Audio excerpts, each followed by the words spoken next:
Packer and Durham on a Monday. 844-SAY-ACCN is the number for the program. Appreciate all the guests. Eric McLean stopping by, having fun with us. Large Tiffany got the Virginia men's team rocking and rolling. And our next guest makes her third appearance on the show. And all they've done is now won 39 straight regular season games. They just continue to rock and roll. Jenny Levy joins us from Chapel Hill. Coach, good morning. Always a pleasure to have you, and congratulations on another great start. Good morning. Thanks for having me. So far, it's always a pleasure. So far, so good. I mean, it just seems like I know it's not as easy as just, hey, we're going to roll out there and win a game. But, man, you just have such great, consistent teams. Yeah, I've got recruiting's great. I've got a great university, great support here at Carolina, great staff. Try to have some fun. Obviously, the basketball team provided a lot of entertainment for the past month, which we thoroughly enjoyed. And besides that, we're trying to work hard and get better every day. A little coach talk, but that's the truth. Well, Coach, 39 straight regular season wins. I know a lot of these games are big in the ACC, but how do you get your team up for every single game when you haven't lost a regular season one in 3 years? Well, I didn't know that, first of all. I don't know. We don't really talk about that because I wasn't even aware that was a thing. But, I just think we try to enjoy where our feet are and get better every day. And the recruiting process is so important for us to make sure that we're getting the right type of players that bring energy, have a passion for the game, and love being part of a team. It's interesting you say that because we talked about Dabo Sweeney earlier today about the lack of the transfer portal per se.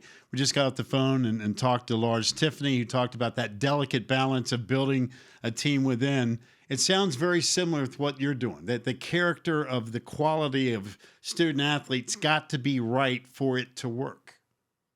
Oh, 100%. Obviously Carolina is a very sought out place in the recruiting process for many student athletes because of the quality of the education and obviously the success that we've had. But for us, it's really about finding the right people because most of our guys are going to be professional and something other than lacrosse. And so, what your work ethic is, what your sense of humor is, what your team, how you like being part of a team. I just always loved being part of a team. It was like my one joy that was always consistent in my life.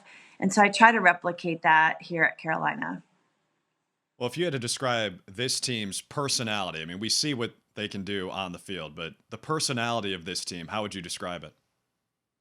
Well, first of all, not having COVID, COVID's still existing, but like the protocol last year, I thought was really challenging for all coaches and teams. And part of it is because you couldn't spend any time together.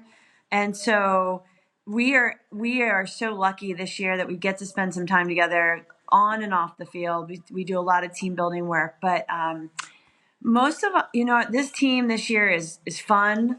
They're goofy. We had a pregame practice or shoot around up at Syracuse, and my defensive coordinator Phil Barnes had a couple little things he wanted to add for the defense before the game, and so the goalies were in their little spaces. The attackers were playing a game and they're in little space. They had another group of players that were playing another game.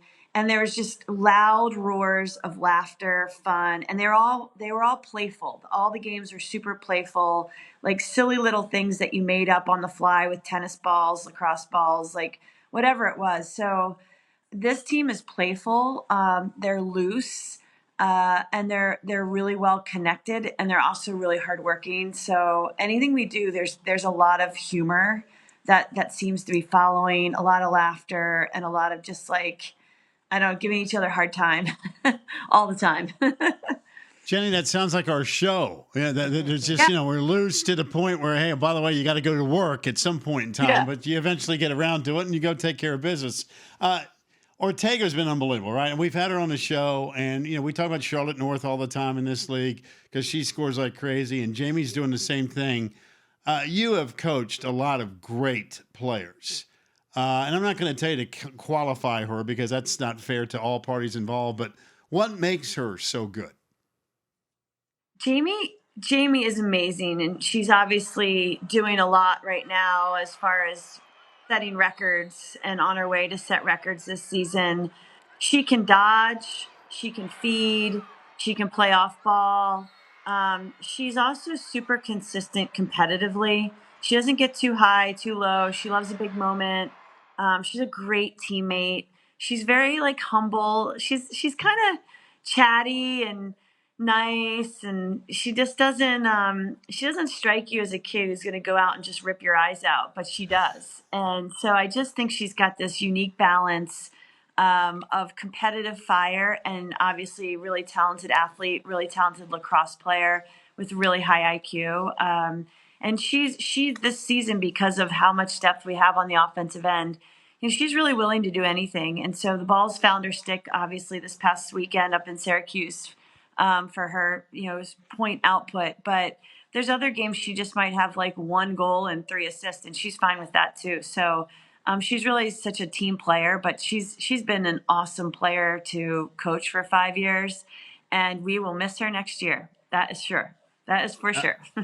Jenny, I don't know if I've ever heard an answer in which chatty, nice, and will want to rip your eyes out are all tied in together in one descriptive term for a human being. Now, that says it all about what she does on game day. Yeah, she's a really interesting athlete to coach, but she's been such a great athlete to coach for 5 years, and I actually think the ACC is full of just really talented lacrosse players, offensive lacrosse players this year, and I think that whatever team wins this year, their offensive output down that final stretch is going to be great. Jenny, we've got it up on the screen right now. Jamie Ortega, 3rd in D1 history in goals. You mentioned that, you don't know about the 39 consecutive regular season wins. Does Jamie know where she is on the all-time leaderboard? She's in kind of a race with Charlotte North right now. Is she aware of that? What they're in a race with Charlotte leaderboard as far as points this season? Well, one of them's going to be the all-time leader in goals for their career in D1. Oh, wow. I didn't know that. Wow, you really don't pay attention to that stuff, do you? No. You ask my team. The accolades that happen during the season, we really don't talk about much because it's really about the team. And as well as the team does, as well the individuals are going to do. I'm sure Jamie knows, and I'm sure our team knows. But I don't know. It's terrible. I probably don't know, but I didn't know that they were in the running against each other, because I think as soon as you start focusing on that type of focus, your focus becomes that, then it becomes individual, and I don't think you can win big with focusing on your individual accolades at this moment. And I know that Jamie's not doing that, and I don't know about Charlotte. I get to coach her on the national team this summer, but right now she's still a BC player. Jenny, does this team remind you of any of the other ones that you've had that were just great teams? I've had a lot of great teams, some that have won championships and some that haven't. But I like my senior leadership a lot this year. They're worker chickens. They're in the trenches. They do a lot of, they take care of their teammates. They work with relationships off the field.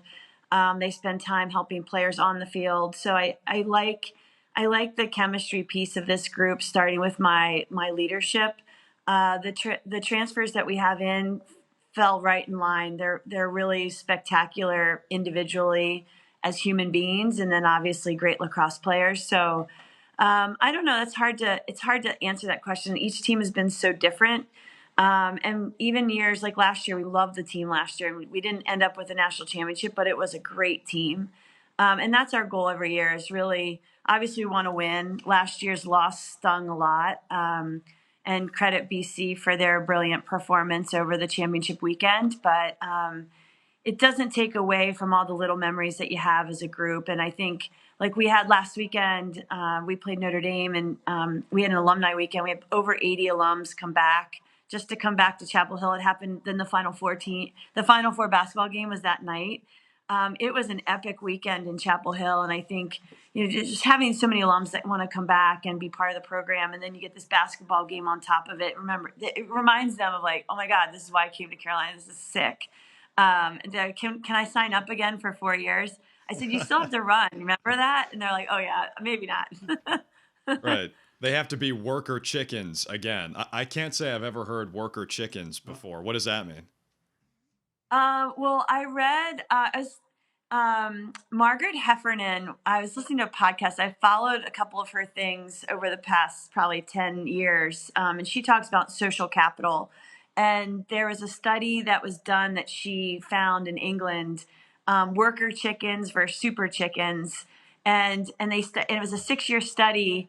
And they had this group of worker chickens that they just kept as worker chickens, and they studied them for 6 years. And their productivity was just in eggs laid. And then what they did with another group of chickens is they took the best chickens, who basically are the ones that are laying the most eggs.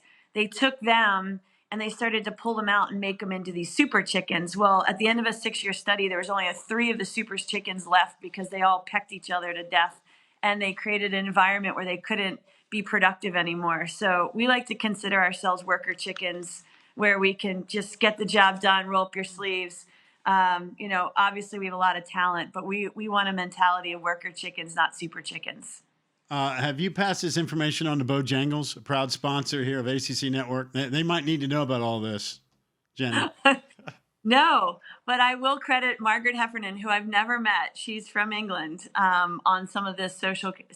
We call it social capital. She calls it social capital, and developing relationships within an organization. So that's what I got. We talked about it a lot this year. I'm going to get a 3-piece worker chicken on my way out of here. Not a super chicken, a worker chicken. That's great. Let me know how that goes. The things you learn on this show, I swear, you think you got it covered, and Jenny comes on and goes, 39 in a row, got nothing for you that. But let me tell you about worker chickens and super chickens. I'll break this whole thing down for you. You just never know. All right, a big picture. Yeah, exactly. Big picture with the league. Where are we? If you had to do, if you could able to critique the conference, taking a step back, where is this conference right now? Oh my God, the ACC is outrageous right now. I mean, obviously, we go up to Boston in mid-March, and there's 6,000 people in the stands for a regular season game up there, to see BC play Carolina, or Carolina play BC, however you want to put it. It was a beautiful day up there, and it was electric, and the game was really, really packed with talent on both sides of the ball, and it was a great game. And then we go up to play Syracuse, last weekend in the Dome. They've got 3,000 people up there. It was loud. It was packed. Syracuse, unfortunately, had a lot of injuries this season to some of their key players, but they're still a hell of a team and really competitive and going to compete. I think we haven't played Virginia or Duke yet, but both of those teams are very capable of battling for top spots. Notre Dame hasn't had a great season. They lost, I think, 3 one-goal games early on, but they're packed with talent too. And then you see Pitt win their first ACC game last weekend against Louisville. I just think we've got some really talented coaches. And kids coming out of high school want to play in the ACC because it's the best, and it's not going to disappoint. I think the new coaches at Virginia Tech, in Kristen Wagbo, sorry Wags, I forget your married name, but Skyra. Her team was much improved when we played them this year. Obviously Scott Teeter at Louisville, it's packed with really good coaches and really good players, and it's just getting harder and harder to navigate through. And I think the ACC tournament's going to be a war. I think, unfortunately, we structured our tournament this year really crazy, where we're all going out to South Bend, but no one's leaving with a winner. I personally was not in favor of that. I'm just going to go on record, but so we're going to go out, and then there's a quarterfinal and semifinal games Friday, Sunday, and then the winners of that play the following weekend at the higher seed. So it's a little unusual. Hopefully we'll never do that again. But it is what it is. And it's going to be a war for who gets the number one queen title for that ACC tournament this year. Before we let you go, there is one question, though, that we must get an answer to. And that is for you specifically. We've been asking coaches this for the last couple of months, and we got to know the answer. What is your walk-up music? What's the one song to get you going in the morning, whether it be game day, going on a recruiting trip, coming on this show, dealing with super chickens, whatever the case may be? What's the answer? Well, that's an easy one. I'm a big Eminem fan, and I like Lose Yourself. So, that's just one of those things more modern. I tried it once to do it on a karaoke and got booed off the stage. It was a really bad life. Some guy was like, "Here, let me help you out." And he came up and took the mic from me. I said, "Thank you. I'll never do that again." So, but I am a big Eagles fan, and the Eagles came through just, I think, a month ago, and I couldn't make it. I was so bummed. But I am a huge Eagles fan, Grateful Dead fan. But in today's modern world, Eminem's a little older, but I like Eminem. You know what? Just to let you know, great coaches think alike. You and Tony Bennett with the same selection. You and Tony Bennett from Virginia, same selection. Oh, yeah. We need to meet. I'm a Virginia grad. So there you go. Bennett, but I'm a big fan of his and what he's done at UVA for sure. You got it. Listen, continued success. We always love having you on the show. We learn something, like you and Lawrence Tiffany. We learn something every time you appear on the program. We appreciate it. Oh gosh, Lars and I in the same category. That is a different stratosphere. We'll talk to you later. Be good. Thanks, Jenny. Bye.